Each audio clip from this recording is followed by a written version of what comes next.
Okay, so today, February 3rd, 2014, with Dave Jensen down here in the Dome. First started out the lesson just kind of reiterating the things that we spoke about on the last lesson concerning his posture, the distribution of his weight onto his feet, and his head tilting it up a little bit. His posture looks a lot better today than the other day. From there, we moved forward to a couple different things we concentrated on today. The first thing we concentrated on was going to be his grip, and Dave was having a tendency to get that right hand a little too far underneath the club.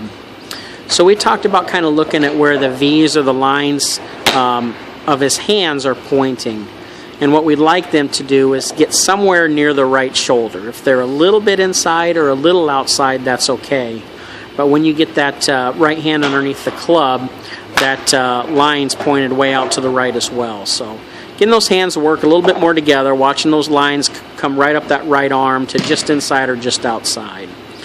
From there, we're kind of introducing Dave to taking the club away a little differently than he was before.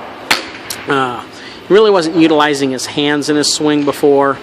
He was really mostly using his arms and his shoulders to the swing, and we're trying to get his hands a little more unison in with his body. So we worked on a drill today. What we're trying to do is the first part of his swing, we're trying to get that club face and the toe of the club so it's pointed up in the air. The easiest way to do that is if he thinks about, in the first part of his swing, bringing his right hand back so he could shake somebody's hand. If he were to open up his palm and bring it back, his palm would match the club face. And a little bit before, when we were going, that club face was kind of pointed down to the ground.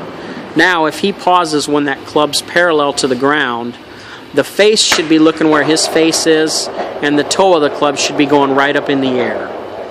The second checkpoint we worked on from there is when his left arm is somewhere near parallel to the ground. If he can pause there on his backswing, take a look that the face is still looking where we want it to, which is out in front, and the toe of the club is still going up to the air. And then third thing, that the line, if you were to extend a line from the shaft, where is it pointed? We want it somewhere pointing down in between our feet. If it's sitting outside of our feet, then we've kind of set the club a little bit too much. But I think one thing you'll really notice with these swings are the easy tempo that he's been using, and by utilizing our hands, along with our bigger muscles as well, but utilizing our hands, it's allowing him to swing a lot slower tempo, but still maintain the distance that he's been used to. So those would be good review points for our second lesson.